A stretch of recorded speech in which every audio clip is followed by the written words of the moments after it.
Hello everyone, welcome to foundation classes by Amit.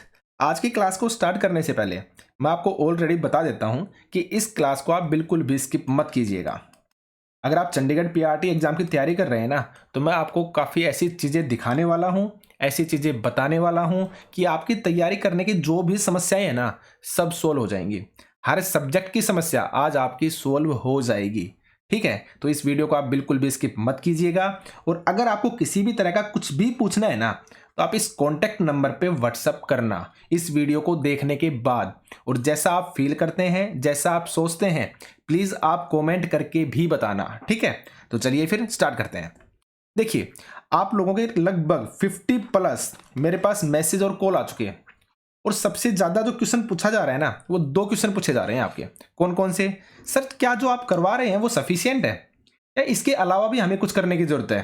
ठीक है, एक तो सबसे ज्यादा ये पूछा जा रहा है कि सर, जो आप चंडीगढ़ पीआरटी के लिए तैयारी करवा रहे हैं ना, वो हमारे लिए सफिशिएंट है क्या, या हमें और भी कहीं से कुछ पढ़ना पड़ेगा? हम कैसे विश्वास करें कि आप जो करवा रहे हैं वो एकदम बेस्ट है? क्योंकि मैं हर वीडियो में बोलता हूं, जो मैं करवा रहा हूं एकदम बेस्ट है, इससे बाहर नहीं मिलेगा, इससे बाहर नहीं मिलेगा। पता नहीं मैंने कितनी बार बोला है। तो उन चीजों का मैं आज आपको प्रूफ दे रहा हूं। रात को मैं 9 बजे बैठा था काम करने के लिए, 10 बजे, और 10 से लेकर अब मैं इस वीडियो को, इस समय 7:17 हो रहे हैं जब मैं इस वीडियो को रिकॉर्ड कर रहा हूं। तो लगातार सारी रात मैंने इन्हीं क्वेश्चंस के ऊपर काम किया है, जो मैं आपको अभी दिखाने वाला हूं। तो वीडियो को बिल्कुल भी स्किप मत कीजिएगा आप। ठीक है, तो देखिए, एक तो क्वेश्चन हो गया आपका ये। सेकंड, जो मैं आपको बोलता हूं हमेशा कि सर, इससे बाहर आपको कुछ भी नहीं मिलेगा, जो आप बोलते हैं कि इनसे बाहर आपको कुछ भी नहीं मिलेगा, ये बात सही है? तो देखिए, 100% सही है।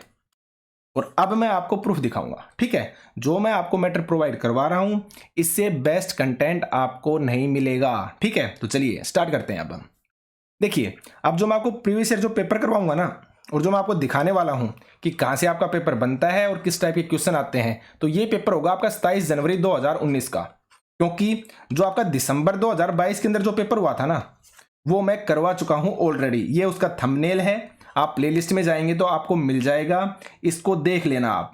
इसके अंदर जो 15 क्वेश्चन आपके सोशल साइंस के हैं ना, मैंने अच्छे से एक्सप्लेन कर रखे हैं कि कहाँ से क्वेश्चन आए, और मैंने विद प्रूफ दिखा रखा है। उनका जो स्क्रीनशॉट है क्वेश्चंस का, लैंग्वेज का, बुक्स में से मैंने वो तक दिखा रखा है आपको। तो अगर आपको विश्वास नहीं है ना, तो आप इस वीडियो को देख लेना। ये इस वीडियो का ये तो थंबनेल है, और ये आपको प्लेलिस्ट जो है ना, वो आपको डिस्क्रिप्शन में मिल जाएगी वीडियो के। और अब जो मैं आपको क्वेश्चंस दिखाने वाला हूं ना, इससे पहले जो एग्जाम हुआ था 27 जनवरी 2019 को, वो दिखाने वाला हूं। तो प्लीज प्लीज प्लीज वीडियो को स्किप मत कीजिएगा। ठीक है, एक और इंफॉर्मेशन है आपके लिए कि जो हमारी एप्लीकेशन है वो आज या कल में लॉन्च हो जाएगी। देन उसके बाद हम इतनी फास्ट तरीके से चंडीगढ़ पीआरटी की तैयारी करेंगे कि आप यकीन भी नहीं कर सकते। ये सब्जेक्ट नहीं, मैं आपको बाकी सब्जेक्ट भी कराने वाला हूं। ठीक है, तो चलिए, ये तो बाद में बात करेंगे, पहले मैं क्वेश्चंस पे लेके चलता हूं। तो ये आपका जो जनवरी को मैंने बताया ना, 27 जनवरी 2019 का क्वेश्चन पेपर है, और मैं विद प्रूफ आपको दिखाने वाला हूं। मैंने यहाँ पे सब स्क्रीनशॉट लगा रखे हैं, बुक से लेकर, और पता नहीं कितनी बुक्स को रात को, सारी रात मेरे को देखना पड़ा है, लेकिन मैंने हर एक सिंगल क्वेश्चन को ढूंढ दिया है। क्योंकि आप ये मानिए, मेरे पास जो बुक्स है ना, उनकी एक तरह से कंप्लीट लाइब्रेरी है। जगह नहीं थी रखने के लिए, तो जो ऊपर का जो किचन है उसके अंदर मैंने बुकों को रख रखा है। तो मैं आपको दिखाऊंगा कभी, बट बाकी हम पहले स्टार्ट करते हैं। देखिए, आपका जो फर्स्ट क्वेश्चन है, निम्नलिखित में से किस देश को धार्मिक और सजातीय पहचान के आधार पर राजनीतिक झगड़ों के कारण विघटन का सामना करना पड़ा था? अच्छे से पढ़ लीजिए क्वेश्चन को कि निम्नलिखित में से किस देश को धार्मिक और सजातीय पहचान के आधार पर राजनीतिक झगड़ों के कारण विघटन का सामना करना पड़ा था? तो देखिए, ऑप्शन है आपके बेल्जियम, भारत, युगोस्लाविया और नीदरलैंड। अब मैं दिखाता हूं आपको प्रूफ। देखिए आप, युगोस्लाविया में कहानी का अंत सुखद नहीं हुआ। वहां धार्मिक और जातीय विभाजन के आधार पर शुरू हुई राजनीतिक होड़ में युगोस्लाविया कई टुकड़ों में बट गया। टुकड़ों में बट गया मतलब विभाजित हो गया। किस आधार पर? राजनीतिक होड़ के कारण। और आधार क्या था? धार्मिक और जातीय विभाजन। आपको मिल गया होगा, ठीक है ना, आपको प्रूफ मिल गया ना। ये मैंने स्क्रीनशॉट लेके लगाया है बुक से। सारी रात मैं इन चीजों के लिए लगा हुआ हूं। मैंने आपको हमेशा बोलता हूं, इनसे बाहर कुछ भी नहीं मिलेगा। क्यों? क्योंकि अगर मैं आपको क्वेश्चंस के स्क्रीनशॉट दिखा सकता हूं तो सीधा और सिंपल सा है, उन पे मैं वर्क कर रहा हूं, आप समझिए। ठीक है, तो आपको क्वेश्चन मिल गया होगा। देखिए, मिल गए ना, धार्मिक और सजातीय पहचान के आधार पर विघटन कौन हो गया, यूगोस्लाविया, आंसर नंबर सी। आगे बढ़ते हैं।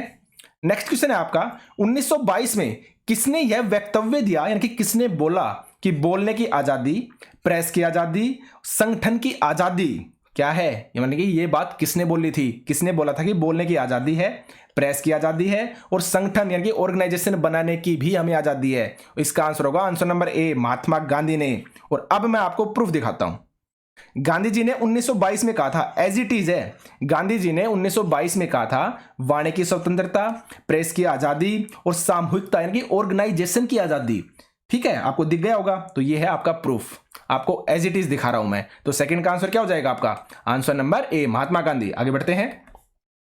निम्नलिखित में से कौन सी स्टेटमेंट सही है, किसके बारे में, दबाव समूहों के बारे में, यानी जो प्रेशर ग्रुप्स होते हैं ना आपके राजनीति के अंदर, उनके बारे में। तो देखिए, फर्स्ट है आपका, दबाव समूह विशिष्ट सामाजिक वर्गों के हित और विचारों की संगठित अभिव्यक्ति करते हैं। सेकंड है आपका, दबाव समूह राजनीतिक मुद्दों पर अपनी स्थिति बनाए रखते हैं। और थर्ड है आपका, सभी दबाव समूह राजनीतिक दल हैं। तो इसका जो करेक्ट आंसर होगा आंसर नंबर बी होगा, 1 और 2, क्योंकि ये तो आपका गलत है। जो दबाव समूह होते हैं ना, वो आपके राजनीतिक दल नहीं होते, तो ये तो आपकी गलत हो गई स्टेटमेंट। ठीक है, फर्स्ट और सेकंड सही है। अब मैं आपको प्रूफ दिखाता हूं। देखिए आप, ये दबाव समूह वर्ग विशेष होते हैं, क्योंकि ये समाज के किसी खास तबके, मसलन मजदूर, कर्मचारी, व्यवसाय, उद्योगपति, धर्म विशेष के अनुयायी अथवा किसी खास जाति आदि का प्रतिनिधित्व करते हैं। ऐसे दबाव समूह का मुख्य सरोकार पूरे समाज का नहीं, बल्कि अपने सदस्यों की बेहतरी और कल्याण करना होता है। तो आपका फर्स्ट मिल गया आपको इसके अंदर। आगे देखिए, समान आंदोलन भी चुनावी मुकाबले में सीधे भागीदारी करने के बजाय राजनीति को प्रभावित करने की कोशिश करते हैं, यानी कि राजनीतिक मुद्दों को प्रभावित करते हैं ये लोग।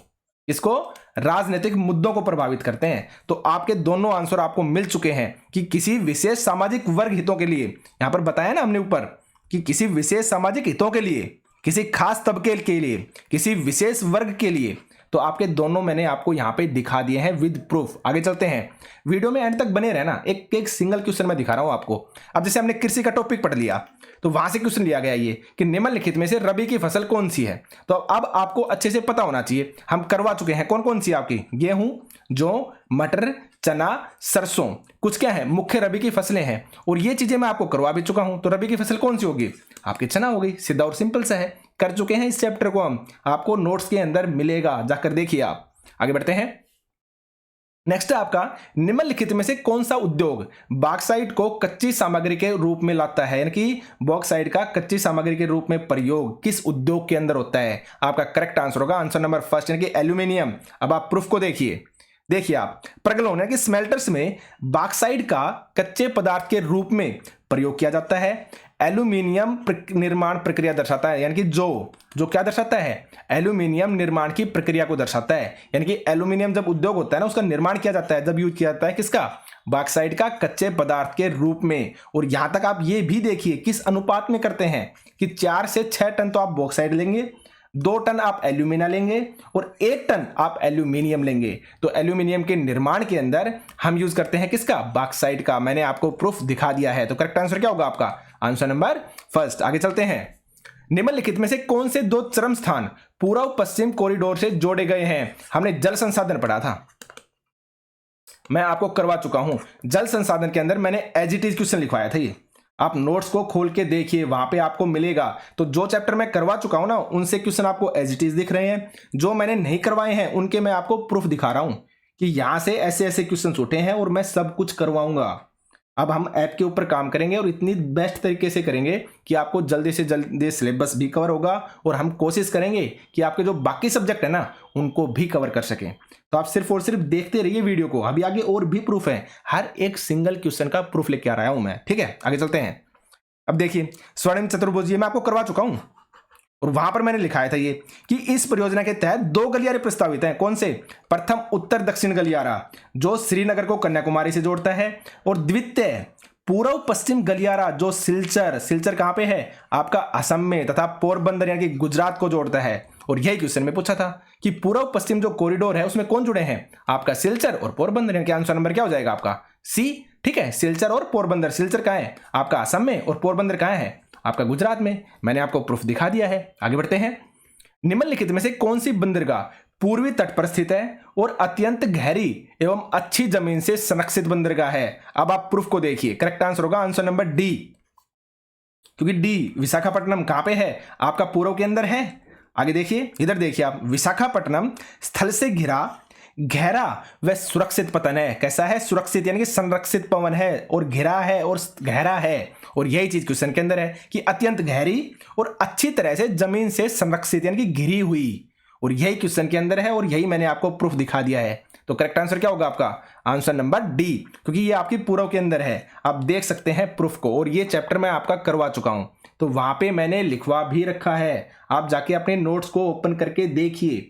इसलिए मैं हमेशा बोलता हूं, जो मैं करवा दूंगा उससे बाहर नहीं मिलेगा।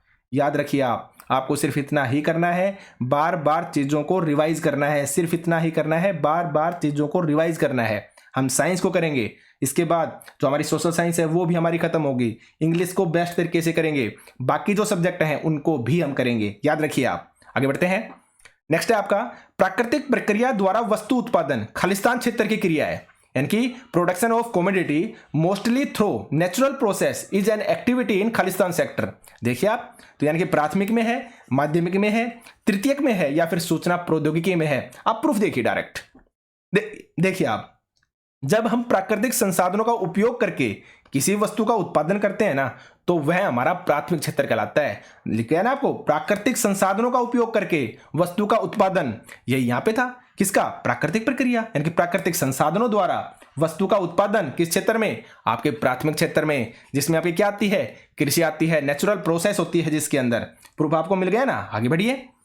आर्थिक क्षेत्र निम्नलिखित के आधार पर पब्लिक तथा निजी क्षेत्र में वर्गीकृत किए जाते हैं। किसके आधार पर, आर्थिक क्षेत्र निम्नलिखित के आधार पर पब्लिक तथा निजी क्षेत्र में वर्गीकृत किए जाते हैं। किसके आधार पर, रोजगार की स्थिति के आधार पर, उद्यमों का समावित्व के आधार पर, आर्थिक गतिविधि की प्रकृति के आधार पर, या फिर उद्यमों में नियोजित श्रमिकों की संख्या के आधार पर। अब आप देखिए डायरेक्ट प्रूफ को। देखिए आप, स्वामित्व आधारित क्षेत्र, अब स्वामित्व का मतलब तो आपको पता है, यानी कि जो अधिकार होता है, सार्वजनिक और निजी क्षेत्र। मिल गया आपको, ये आपका आंसर है, सार्वजनिक और निजी क्षेत्र, जो क्वेश्चन के अंदर पूछा गया है। अब आप आंसर को देखिए, आर्थिक गतिविधियों को क्षेत्रकों में वर्गीकृत करने के लिए, तो किस आधार पर हो गया, आपका आर्थिक गतिविधि की प्रकृति के आधार पर। मिल गया ना। आर्थिक क्षेत्र निम्नलिखित में से किस आधार पर, आर्थिक गतिविधि की प्रकृति के आधार पर। देखिए आप यहां पे फिर से देखिए, आर्थिक गतिविधियों को क्षेत्रकों में विभाजित, यानी कि आर्थिक गतिविधि की प्रकृति के आधार पर। तो मिल गया होगा आपको आंसर, आंसर होगा आंसर नंबर बी। ठीक है, आगे बढ़ते हैं। नेक्स्ट आपका, निम्नलिखित में से ऋण के अनौपचारिक स्रोत बताओ। निम्नलिखित में से ऋण के अनौपचारिक स्रोत नहीं आते हैं, यानी कि नहीं, यानी कि इनमें से जो नहीं है ना अनौपचारिक, वो बताना है आपको। प्रूफ देखिए डायरेक्ट आप। निम्नलिखित दो वर्गों में बांटा गया है, एक तो आपका औपचारिक है और एक आपका अनौपचारिक क्षेत्र है। तो पहले वर्ग में यानी कि औपचारिक के अंदर कौन आते हैं, आपके बैंक और सहकारी समितियां ये आती हैं, और अनौपचारिक में कौन आते हैं, आपके उधारदाता, साहूकार, व्यापारी, मालिक और रिश्तेदार। ये किस में आते हैं, आपके सेकंड के अंदर। अब देखिए क्वेश्चन को आप ऊपर, यहां पर पूछा था अनौपचारिक, तो अनौपचारिक में कौन आएगा, आपका सहकारी समिति आएंगी, क्योंकि सहकारी समितियां किस में आती हैं, आपके औपचारिक में। देखिए आप यहां पे औपचारिक के अंदर कौन आएंगे, आपके बैंक और सहकारी समितियां। तो मैंने आपको प्रूफ दिखा दिया है कि कहां से क्वेश्चन पूछा गया है। इसलिए मैं बोलता हूं, जो मैं करवा दूंगा ना, नहीं मिलेगा सर, नहीं मिलेगा, आप विश्वास कीजिए। आगे बढ़ते हैं। अब बात आती है ग्लोबलाइजेशन की। तो देखिए, globalisation has been facilitated by, यानी कि भूमंडलीकरण को बढ़ावा मिला है किससे, प्रौद्योगिकी में तेजी से सुधार से, व्यापार और निवेश नीति के उदारीकरण से, डब्ल्यूटीओ का मतलब हो गया वर्ल्ड ट्रेड ऑर्गेनाइजेशन, जो व्यापार को देखता है, तो डब्ल्यूटीओ की तरह है अंतरराष्ट्रीय संगठनों के दबाव से, और आगे है उपरोक्त सभी से। तो आंसर आएगा आंसर नंबर डी। लेकिन इंपॉर्टेंट है आपके लिए प्रूफ, ताकि आपको विश्वास हो जाए कि जो मैं कराऊंगा वहीं से चीजें आएंगी। रात को बैठा था 10 बजे, यकीन मानिए आप, और डायरेक्ट अभी मैं रिकॉर्ड ही कर रहा हूं।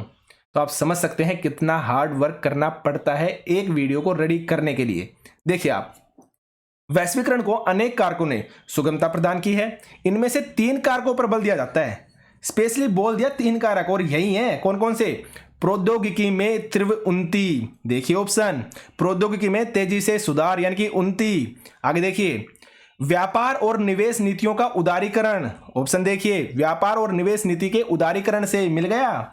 थर्ड देख लीजिए आप, WTO जैसे अंतरराष्ट्रीय संगठनों का दबाव, तो आगे फिर ऑप्शन देखिए, WTO की तरह अंतरराष्ट्रीय संगठनों के दबाव से तीनों एज इट इज हैं, तो आंसर क्या हो जाएगा? Answer number D. आपको प्रूफ देखना है ना, तो आप देखे जाइए।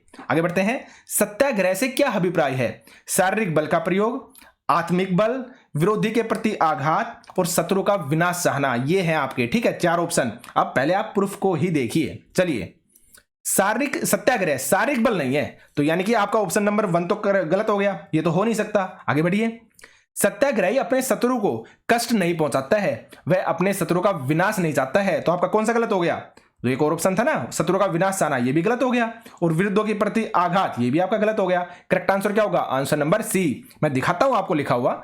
सत्याग्रह तो शुद्ध आत्म बल है। आत्म बल मतलब क्या हो गया? आपका आत्मिक बल, जो सत्य ही आत्मा का आधार है, तो इसलिए इस बल को सत्याग्रह का नाम दिया गया है। तो आपको आपका राइट आंसर मिल गया होगा कि आत्म बल है, आत्मिक बल है, यानी कि आंसर नंबर बी मिल गया प्रूफ। आगे बढ़ते हैं। नेक्स्ट क्वेश्चन को देखिए आप।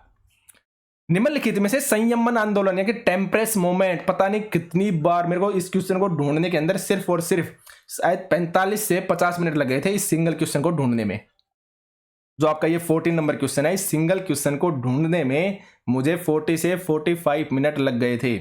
मैंने कम से कम 10 से 15 बुक्स को देखा होगा, एकदम डिटेल से देखा होगा, जल्दी जल्दी जल्दी जल्दी, ठीक है, टेम्परामेंट्स मोमेंट को देखने के लिए। अब देखिए आप, निम्नलिखित में से सही नहीं है पूछा है, तो देखिए, बड़े पैमाने पर मध्यम वर्ग ने सामाजिक सुधार आंदोलनों का नेतृत्व किया। 19वीं सदी से ब्रिटेन और अमेरिका में उभरा। फ्रांसीसी राजा के खिलाफ फ्रांसीसी मजदूरों द्वारा सामाजिक आंदोलन, या विशेष रूप से श्रमिक वर्ग के बीच मादक पेय की खपत को कम करने के उद्देश्य से। ये हैं आपके 4 ऑप्शन, और हमको ढूंढना था नहीं, क्या बताना था? हमें नहीं बताना था। तो देखिए आप पहले प्रूफ को ही देखिए। संयमन आंदोलन यानी कि टेम्परेंस मूवमेंट मुख्य रूप से मध्यम वर्ग के नेतृत्व में चलाया गया, तो मिल गया आपको। किस लिए चलाया था? मध्यम वर्ग के सामाजिक सुधार आंदोलन से नेतृत्व, ठीक है, यानी कि मध्यम वर्ग का नेतृत्व था, तो फर्स्ट तो राइट है। आगे देखिए, समाज सुधार आंदोलन जो इंग्लैंड और अमेरिका में 19वीं सदी से शुरू हुआ। देखिए आप, कहां पे स्टार्ट हुआ था? आपका ब्रिटेन और अमेरिका में। कब? ब्रिटेन का मतलब इंग्लैंड हो गया ना। ब्रिटेन और अमेरिका में उभरा था कब? 19वीं सदी में, तो ये भी आपका सही है। अब थर्ड पे आइए आप। उसके बाद है, इस आंदोलन में शराब को परिवार व समाज की तबाही के लिए जिम्मेदार ठहराया जाता था। इस आंदोलन में मुख्य रूप से कामकाजी तबके में नशीले पेय पदार्थों के उपभोग में कमी लाने पर जोर दिया गया था। उपभोग में कमी लाने पर जोर। देखिए अब आप ऊपर, विशेष रूप से श्रमिक वर्ग के बीच मादक पेय की खपत को कम करने के उद्देश्य से, तो ये भी आपका मिल गया। तो कौन सा गलत है? आंसर नंबर सी गलत है आपका। आपके 14 क्वेश्चन हो गए यार, मैंने हर एक सिंगल क्वेश्चन का आपको प्रूफ दिखाया है। आगे बढ़िए अभी आप। संघीय सरकार को विशिष्ट विशेषताएं कौन सी प्राप्त है? अब देखिए, संघीय सरकार यानी कि फेडरल गवर्नमेंट की विशिष्ट विशेषताएं, अगर आप इन चारों ऑप्शन को देखते हैं ना, तो आपके चारों ऑप्शन सही हैं। अगर आप अच्छे से पढ़ते हैं, अगर आपने पॉलिटी पढ़ी है, तो विधायिका, कार्यपालिका, न्यायपालिका के बीच शक्तियां क्या होती हैं? वितरित होती हैं, यानी कि हर किसी की अपनी अपनी शक्ति होती है।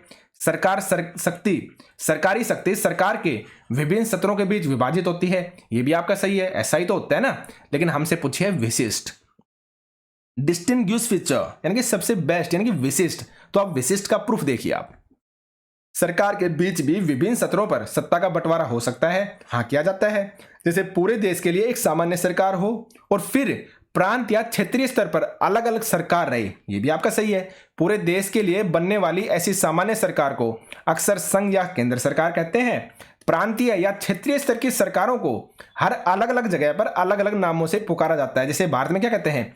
इसे हम राज्य सरकार कहते हैं। और हर देश में बंटवारा ऐसा नहीं होता है, यानी प्रत्येक देश में ऐसा नहीं होता जैसा भारत के अंदर है। तो ये हो गई आपकी विशिष्ट शक्ति। और ये कौन सी है? यानी कि कई देशों में प्रांतीय क्षेत्रीय सरकारें हैं तक नहीं, यानी कि वहां पे है भी नहीं। तो विशिष्ट शक्ति कौन सी होगी?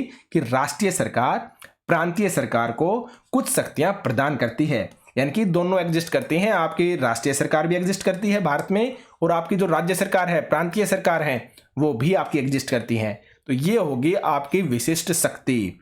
आप समझ गए होंगे, मैंने प्रूफ दिखा दिया है। आगे बढ़िए। निम्नलिखित में से भारतीय संविधान के बारे में दी गई कौन सी स्टेटमेंट गलत है? अब देखिए, अरे हम इतनी बार, आप किसी भी बुक को खोलिए, वहां पे स्टार्टिंग में संविधान के बारे में आपको लाइनें लिखी मिलेंगी, और वहां पे एक लाइन लिखी मिलती है आपको धर्मनिरपेक्ष। किसने नहीं पढ़ा है धर्मनिरपेक्ष के बारे में? धर्मनिरपेक्ष का मतलब क्या है कि जो भारत है, हमारा जो संविधान है वो धर्मनिरपेक्ष है, किसी भी धर्म को आधिकारिक दर्जा नहीं देता, हर धर्म की रिस्पेक्ट करता है, हर धर्म को सम्मान देता है। तो यहाँ पे है आपकी स्टेटमेंट आपसे गलत पूछी गई थी कि निम्नलिखित में से कौन सी स्टेटमेंट गलत है, तो यह धर्म के आधार पर भेदभाव को प्रतिबंधित करता है, तो ये तो सही है। यह एक धर्म को आधिकारिक दर्जा देता है, ये हो जाएगी गलत। मैंने आपको बताया ना, किसी भी धर्म को दर्जा नहीं देता, और ये आपकी हर बुक के अंदर प्रूफ है। इसका बताओ मैं आपको क्या प्रूफ दूं? बस वही बात है, अपना अपना पढ़ने का तरीका है और अपना अपना पढ़ाने का तरीका है, तो इसलिए मैं हर लाइन के अंदर बोलता हूं। और अगर आपको यकीन ना हो तो आप इस आंसर की को भी मिला लेना, जो आपकी आंसर की आई है 1 से लेकर 15 तक जो क्वेश्चन है ना, मैंने क्वेश्चन नंबर डाल रखे हैं, तो आप इनको मिला के देख लेना। अगर आपको ये लगे ना कि सर ने गलत आंसर बता दिए, तो आप इस आंसर की को मिला लेना, ये आपकी ऑफिशियल आंसर की है, तो आपको यकीन हो जाएगा। तो प्लीज अब आप बार बार इन क्वेश्चंस को मत करना कि सर जो आप कराएंगे उनसे ही आएगा ना, सर हम करें या ना करें, कुछ और पढ़ने की जरूरत तो नहीं है ना। अरे मैं आपको हमेशा बोलता हूं, मैं टेलीग्राम ग्रुप में भी इतनी बार मैसेज करता हूं कि ज्यादा मत पढ़िए, ज्यादा मटेरियल को इकट्ठा मत कीजिए, मैटर को कम रखिए, लेकिन ज्यादा से ज्यादा बार उसको रिवाइज कीजिए। इंपॉर्टेंट रिवीजन है, ज्यादा मैटर को इकट्ठा करना इंपॉर्टेंट नहीं है, आप इस चीज को समझिए। जितना ज्यादा मैटर इकट्ठा करेंगे ना आप, कहीं से कुछ पढ़ लिया, कहीं से कुछ पढ़ लिया, कहीं से कुछ पढ़ लिया, उतने ही ज्यादा कंफ्यूज होंगे। क्यों? क्योंकि उतना ही ज्यादा, उतना ही कम आपको रिवीजन का समय मिलेगा। और अगर आप कम रिवीजन करते हैं, रिवीजन अच्छे से नहीं कर पाते हैं, इजी क्वेश्चन भी आप गलत करके आएंगे। तो प्लीज मेरे पर विश्वास कीजिए, जो मैटर मैं आपको प्रोवाइड करवाऊंगा उससे बाहर कुछ भी नहीं मिलेगा। सिर्फ सोशल साइंस की बात नहीं है, साइंस में भी, यहाँ तक कि हिंदी में भी मैं आपको दिखा दूंगा कि ये कहाँ से क्वेश्चन उठाया गया है, क्योंकि मैंने अपनी लाइफ के 5 से 6 साल बुक्स के अंदर दिए हैं। डेली 10 से 15 घंटा पढ़ना ही पढ़ना है, चाहे कुछ भी सिचुएशन हो, ठीक है ना। कभी बोलते हैं ना, कभी कुछ बहुत ज़्यादा अर्जेंट काम हो गया, कहीं शादी हो गई, कुछ और प्रोग्राम हो गया, तब मैंने मिस किया है, वरना मेरा जो रूटीन है हमेशा से 10 से 12 घंटे का रहा ही रहा है। तो इसलिए मुझे पता है कहाँ से क्वेश्चन उठाए जाते हैं, कहाँ से बनते हैं, और इसलिए मैं आपको हर प्रूफ को भी दिखा पाता हूँ, हर बुक से निकला हुआ हूँ, ठीक है। कभी मैं आपको बुक्स दिखाऊंगा, जो लाइब्रेरी है मैं आपको दिखाऊंगा, ठीक है। तो आप इस चीज़ को यकीन मानिए, अच्छे से देखिए। हमारी जो ऐप है वो आज या कल में आपकी लॉन्च हो जाएगी, तो उसके बाद जो भी काम है हम सब ऐप पे करेंगे, ठीक है। यूट्यूब पे भी आपकी वीडियो आती रहेंगी, लेकिन ऐप पे हम ज़्यादा जल्दी से जल्दी करवा पाएंगे चीज़ों को, ठीक है, क्योंकि वहाँ पे मुझे हेल्प करने के लिए लोग मिल जाएंगे। आप इस चीज़ को समझिए, ठीक है। तो आज के सेशन में आपका सिर्फ इतना ही था, मैंने हर प्रूफ को आपको दिखा दिया है, तो आपका डाउट क्लियर हो गया होगा। तो प्लीज़ ज़्यादा से ज़्यादा आप चीज़ों को रिवाइज कीजिए, जब आप एग्जाम देके निकलेंगे ना, तब आपको पता चलेगा इन चीज़ों की वैल्यू का, ठीक है। तो आज के सेशन में सिर्फ इतना ही था, आज के लिए थैंक यू।